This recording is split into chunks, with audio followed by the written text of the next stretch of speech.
যারা কোরআন পড়তে পারে না, যারা কোরআন জানে না, তাদের জন্য কি এমন কোনো আমল আছে যেটা করলে একটা পরিপূর্ণ কোরআন সওয়াবের আমল হয়ে যাবে? এমন কোনো আমল আছে?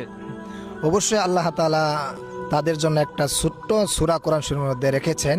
ওই সূরাটা যদি কেউ 3 বার পাঠ করে তাহলে আল্লাহ রাব্বুল আলামিন তার আমল নামায় 1 খতম কোরআন পড়ার সওয়াব তার আমল নামায় দিয়ে দিন। সুবহানাল্লাহ। সুবহানাল্লাহ। সেই সূরাটি আমি আপনাদেরকে পড়ে শোনাচ্ছি, যারা পারেন অবশ্যই ইনশাআল্লাহ এই আমলটা করবেন।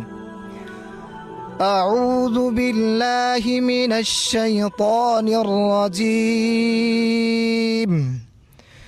বিসমিল্লাহির রহমানির রহিম। কুল হুয়াল্লাহু আহাদ আল্লাহুস সামাদ لم يلد ولم يولد ولم يكن له كفوا أحد صدق الله العظيم। মাশাআল্লাহ, আপনারা ভিডিওটা সর্বোচ্চ শেয়ার করে দিবেন, সবাই যেন ঠিক আছে এই সূরাটা পড়ে একটা কোরআন খতম দেওয়ার পরিপূর্ণ সওয়াব পেতে পারে। ভিডিওটা সর্বোচ্চ শেয়ার করে দিবেন, আমাদের পেজটি ফলো করে দিবেন।